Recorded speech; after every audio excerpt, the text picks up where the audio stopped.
Are you dealing with IBS and noticing unexpected reactions to certain foods? So this might be headaches and migraines, this might be skin rashes that you're noticing, or you might be also experiencing a worsening of your digestive issues.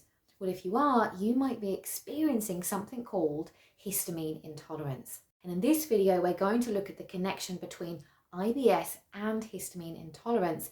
And I'm also going to be sharing some strategies around helping you manage your symptoms. And if you're new to the channel, I'm Jayne. I'm a psychotherapist and gut-directed hypnotherapist, and I specialise in IBS and anxiety. I'm also the creator of the Calm Gut app, which is now available on the app stores. And since 2017, I've helped thousands of IBS sufferers take back control of their gut symptoms. So the topic for today's video was actually voted for in a recent poll here on the channel. And I'm also seeing more and more cases of histamine intolerance when I work with my IBS clients inside of the Calm Gut program. So first off, what is histamine intolerance? Well, histamine is a natural compound that plays a crucial role in your body's immune system, in digestion, and even within your nervous system. But if your body can't break down excess histamine, you may experience what's called histamine intolerance. Now, some of the symptoms may include headaches, bloating, fatigue, nasal and sinus congestion, rashes, and digestive discomfort. Many of these symptoms also overlap with symptoms of IBS, which is why histamine intolerance is often overlooked if you have been diagnosed with IBS. Now, the connection between IBS and histamine intolerance is complex, but I want to share 6 key ways that these two conditions interact. The first one is gut inflammation and permeability. Now, in people who have IBS, there can be low-grade inflammation in the gut, and this inflammation can weaken what's called the gut barrier.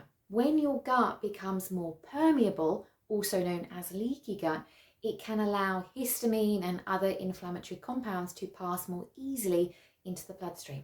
Now, this can aggravate IBS symptoms like bloating and stomach pain, and it can also cause histamine intolerant symptoms such as headaches. Link number 2 is mast cell activation. Now, in some people who have IBS, particularly those with more diarrhea predominant symptoms, there are a higher number of mast cells found in your intestines. Now, mast cells are a type of white blood cell that are part of your immune system and help to protect your body from harmful substances. But mast cells release histamine. And when these cells are present in higher numbers, it can lead to diarrhea, cramping, and other digestive issues. Now, some people may have a condition called mast cell activation syndrome, or MCAS for short. This causes overactive mast cells to release even more histamine, worsening both IBS symptoms and histamine intolerance symptoms. The third link is an altered gut microbiome. Now, your gut microbiome plays a huge role in histamine regulation. Some bacteria in your gut break down histamine and others produce it. And in people with IBS, there can be an imbalance in the gut bacteria known as dysbiosis. And if your gut microbiome isn't balanced, it could lead to an increased histamine production or a reduced ability to break it down, triggering histamine intolerance symptoms. Now, small intestinal bacterial overgrowth, or SIBO, is also common in IBS and can contribute to this imbalance, leading to more histamine in your gut. And if you want to understand the link between SIBO and IBS in more detail, then I recommend watching this video, which I've linked on your screen. Okay, link number 4, visceral hypersensitivity. Now, people with IBS often have heightened sensitivity in their gut, meaning that they experience pain and discomfort more intensely than others. Histamine can irritate the gut lining, worsening this sensitivity and amplifying this pain, cramping, and other IBS symptoms. This can create a cycle where histamine intolerance worsens the discomfort already caused by IBS. Link number 5 is serotonin and histamine interaction. Now, serotonin is another important compound in your gut responsible for regulating gut motility. That's how fast food is traveling through your digestive system. Many people with IBS, especially those with constipation predominant IBS, have issues with serotonin regulation.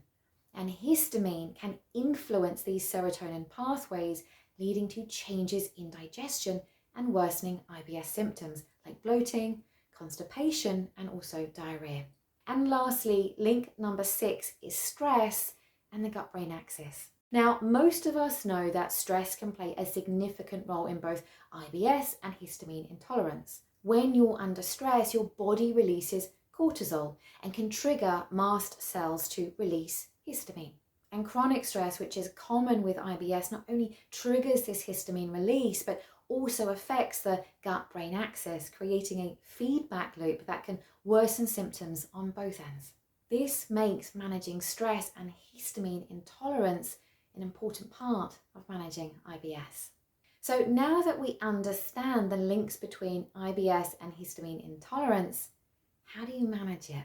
Well, there are a few different strategies to consider. First of all, dietary adjustment. So there are some common histamine-rich foods, which include things like aged cheese, fermented foods like sauerkraut and kimchi, alcohol, processed meats like salami and bacon, and even leftovers. In fact, the longer food sits out, the more histamine it can accumulate. There are also foods called histamine liberators. Now, these foods don't contain a lot of histamine, but can trigger your body to release it. Some examples include tomatoes, bananas, chocolate, and even strawberries. So if you're struggling with histamine intolerance, it can be helpful to reduce or avoid high histamine foods for a period of time and see if your symptoms improve. Once your symptoms are under control, you can then gradually reintroduce foods to test your tolerance. And keeping a food journal can be really helpful in tracking your reactions here. Supplements can also be a useful strategy, and there are some supplements which can help your body break down histamine from the food that you eat. Antihistamines can also provide relief from symptoms, although they tend to address the symptoms rather than the root cause. And the final strategy is focusing on your gut health in hypnotherapy. Now, a key part of managing histamine intolerance in IBS is improving gut health. So that might look like anti-inflammatory foods, probiotics, and healing the gut lining, helping to reduce histamine buildup. Another effective method is gut-directed hypnotherapy. Now, this therapy helps to restore the balance between your gut and your brain, helping to calm your nervous system, reduce inflammation, and improve overall gut function. By addressing stress and promoting relaxation, hypnotherapy can significantly reduce IBS symptoms and in turn help manage histamine intolerance. You'll find many different hypnotherapy sessions for IBS and gut health here on this channel, and if you want to take this to the next level, you can download the Calm Gut app from the App Store or explore working with me privately inside of the Calm Gut program. So to recap, histamine intolerance is becoming more common in people with IBS due to the ways these two conditions are linked. That might be through inflammation, through mast cell activation, an imbalance in your gut microbiome, visceral hypersensitivity, serotonin regulation, and also stress. By making dietary changes, using supplements, and improving your gut health through therapies like gut-directed hypnotherapy, you can take steps to not only manage your IBS, but also histamine intolerance. So now over to you. Do you recognize any of these links in your own health journey? Have you noticed an increase in IBS symptoms when you eat foods high in histamines? Let me know down in the comments below. And if you have any other questions that you'd like me to address in a future video, again, you can just leave them down below in the comments. So that is it for today. I hope that you found this helpful. And if you are new to gut-directed hypnotherapy and you're curious about what's involved, then this next video is a guided session to help calm and soothe an anxious stomach. I hope you enjoy.